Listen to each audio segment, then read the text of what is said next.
বিশ্বাস করুন, মুসলমানদের জন্য জন্মদিন, বিবাহ দিবস ইত্যাদি পালন করা শরীয়তে এর কোনো ভিত্তি নাই।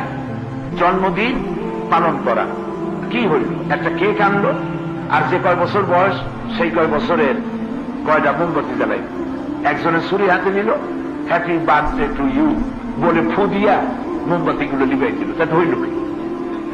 এটা কি হইল? কিছুই হইল। কাজী এগুলি এমনকি মুহাম্মদ রাসূলুল্লাহ সাল্লাল্লাহু আলাইহি সাল্লামের জন্মদিবস, মৃত্যু দিবস পালন করারও শরীয়তের কোন সিদ্ধান্ত নাই। আমাদের দেশে যারা এগুলি করে, এগুলি সুস্পষ্ট বিদআত। নবী করিম সাল্লাল্লাহু আলাইহি ওয়াসাল্লাম যেদিন পৃথিবীতে এসেছেন সেই দিন, অথবা যেদিন ইন্তেকাল করেছেন, একই দিনে এসেছেন, একই দিনে ইন্তেকাল করেছেন, এই দিবস উদযাপন করা, আপনারা কি বলতে পারবেন যে সাহাবীদের চাইতে আমরা রাসূলুল্লাহকে বেশি ভালোবাসি? বলেন, পারবেন কেউ বলতে? তারা জীবন দিয়েছেন, তারা রক্ত দিয়েছেন। যদি কেউ দাবি করে সাহাবীদের চাইতে আমি বেশি ভালোবাসি রাসূলুল্লাহকে, তাহলে সে ভণ্ড, সে মিথ্যেবাদী।